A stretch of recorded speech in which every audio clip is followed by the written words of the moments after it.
सिन्हा साहब, lieutenant governor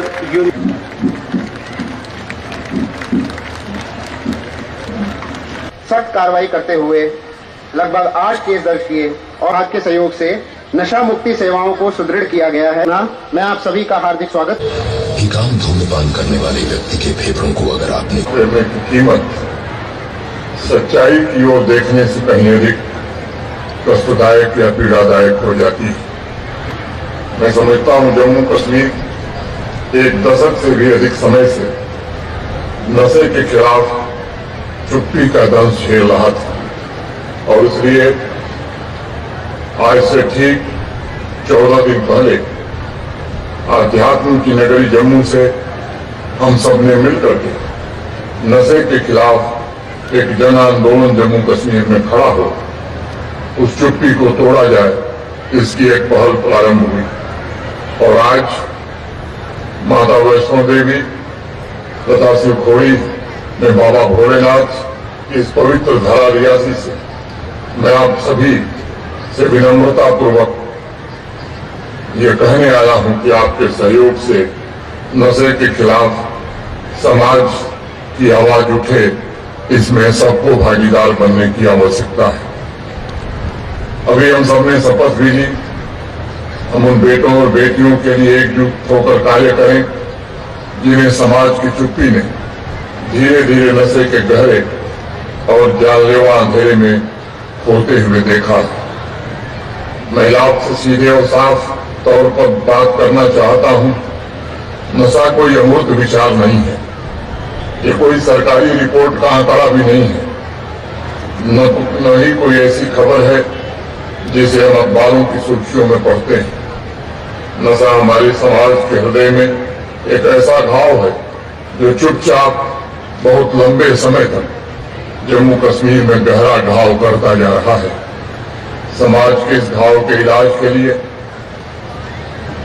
Jammu Kashmir के प्रशासन ने, जम्मू कश्मीर की पुलिस ने बहुत प्रयास किए, लेकिन लगता है इस घाव के इलाज के लिए जन आंदोलन की एक आवश्यकता थी ताकि समाज की पूरी ताकत प्रशासन के साथ मिलकर के नशे को जड़ से समाप्त कर सके। नशा मुक्त जम्मू कश्मीर का ये अभियान समाज को यह भी स्मरण करा रहा है कि समाज के मजबूत पिलर्स में कानून, संवैधानिक मूल्य तथा कर्तव्य और परस्पर निर्भरता की मजबूत नींव शामिल है। माता पिता का स्नेह, शिक्षक का विश्वास, पड़ोसी की देखभाल, ये सभी समाज के असली पिलर्स हैं। लेकिन नशे की लत इन सभी को धीरे धीरे समाप्त कर देती है, नष्ट कर देती है। नशा समाज के संबंधों और उसके जुड़ाव को समाप्त कर देता है। और मैं मानता हूं कि नशे का शिकार इंसान जब समाज के लिए उपलब्ध या संबंध नहीं बल्कि केवल अगली नशे की खुराक की तलाश करता है, तब समाज की संरचना, उसके मूल्य सिर्फ टूटते नहीं हैं बल्कि ढहने लगते हैं। अभी जो नुक्कड़ नाटक हम सब ने देखा है, मुझे लगता है उसने स्पष्ट तौर पर हमें ये संदेश दिया है। नशा मुक्त जम्मू कश्मीर अभियान के तहत आज हमें ये संकल्प लेना होगा कि हमें न केवल नशे को रोकना है बल्कि ये भी सुनिश्चित करना है कि जो परिवार इस पीड़ा को झेल रहे हैं वो फिर से उठ खड़े हों और उन घरों में फिर से खुशहाली आए जहां कभी दुखों का पहाड़ टूटा था। साथियों, जम्मू कश्मीर के संबंध में स्थिति और भी गहरी है, क्योंकि यहाँ ड्रग्स और आतंकवाद ये दोनों एक ही सिक्के के पहलू हैं। इस बात को हमें समझने की आवश्यकता है। हमारे आतंकी पड़ोसी मुल्क में नार्को टेरर नेटवर्क नशे का उत्पादन, उसकी स्मगलिंग और उसका डिस्ट्रीब्यूशन लंबे समय से कर रहा है। यहाँ जम्मू कश्मीर में नशे से कमाया गया धन केवल तस्करों को अमीर नहीं बना रहा बल्कि आतंकवाद को बढ़ावा दे रहा है और उससे हथियार खरीदे जा रहे हैं। युवाओं को नशे की दलदल में धकेलने के साथ साथ उन्हें रेडिकलाइज करने का भी प्रयास इसी पैसे से किया जाता है। समाज को इस बात को सदैव स्मरण रखना चाहिए और इसकी आवश्यकता भी है कि एक इंसान के नशे की लत से निकला पैसा कई लेयर से गुजरते हुए पाकिस्तान के उन आतंकी संगठनों तक पहुंचता है जिनका उद्देश्य हमारे देश में अशांति और स्थिरता और भय फैलाना है और हमारे विकास को रोकना है। इसलिए मैं पुलिस तथा सभी एजेंसी से भी कहना चाहूंगा कि नशा तस्कर और आतंकवादी ये अलग अलग नहीं है बल्कि वे साझेदार हैं। हमें इन्हें व्यवस्थित, कठोर और पूर्ण रूप से समाप्त करने की आवश्यकता है। हर रास्ते पर निगरानी की जरूरत है और आर्थिक नेटवर्क को तोड़ने की आवश्यकता है। हर ऐसी संपत्ति को जब्त करने की जरूरत है। इसके लिए जम्मू कश्मीर प्रशासन और पुलिस ने मिलकर के एक संयुक्त एसओपी बनाई और अनेक महत्वपूर्ण निर्णय भी इसमें हुए।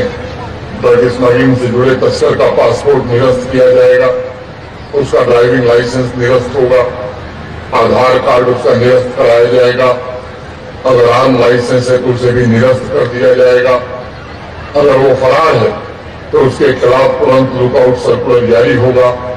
साथ ही एनडीपीएस एक्ट के तहत उसकी चल और अचल संपत्ति अटैच कर ली जाएगी, बैंक अकाउंट फ्रीज कर दिए जाएंगे और उनके खिलाफ फाइनेंशियल इन्वेस्टिगेशन प्रारंभ होगा।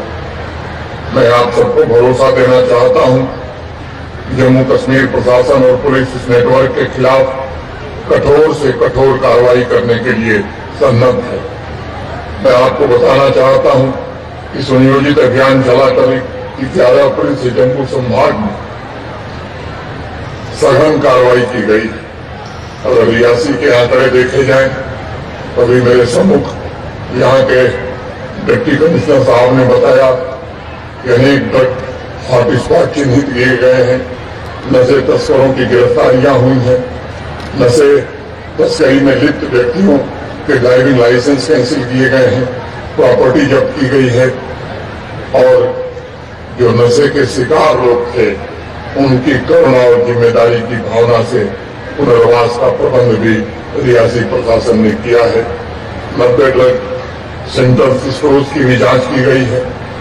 अगर पूरे जम्मू संभाग के आंकड़ों को देखेंगे तो मुझे लगता है कि पिछले 10 दिनों में बड़ी मात्रा में केस भी रजिस्टर हुए हैं। अनेक नशा तस्करों को गिरफ्तार किया गया है। सुनियोजित अभियान चलाकर पुलिस ने लगभग 3 करोड़ से ज्यादा रुपए की ड्रग बरामद करने में भी सफलता पाई है। लगभग 1 करोड़ रुपए की चल और अचल संपत्ति जब्त की गई है और कई को तो मिट्टी में जमींदोज करने का काम भी पुलिस ने किया। अनेक केमिस्ट शॉप का निरीक्षण किया गया है। 15 से ज्यादा ड्रग स्टोर के लाइसेंस में तहसील कर दिए गए हैं। यूजर्स की भी पहचान की गई है। उनको डी एडिक्शन और रिहेबिलिटेशन सेंटर पर भेजा गया है। काउंसलिंग हो रही है। मुझे इस बात की विशेष प्रसन्नता है। जम्मू संभाग के विभिन्न जिलों में 1947 महिला समिति भी स्थापित की गई है। मुझे विश्वास है कि रियासी जनपद में भी इन समितियों को और आने वाले दिनों में तेज गति से बनाकर माताओं बहनों के सहयोग से समाज के इस कैंसर का इलाज हम करने में हमें सफलता मिलेगी। अब तक कुल 187 ड्राइविंग लाइसेंस, 4 गाड़ियों के रजिस्ट्रेशन निरस्त किए जा चुके हैं। 48 ड्रग पेडलर्स के खिलाफ फाइनेंशियल इन्वेस्टिगेशन प्रारंभ किया गया है। 2 दर्जन से अधिक नशे के तस्कर नजर में है और मैं कहना चाहता हूं कि पाताल में भी छिपे होंगे तो उन्हें पुलिस ढूंढ निकालेगी और उनके खिलाफ कार्रवाई करेगी।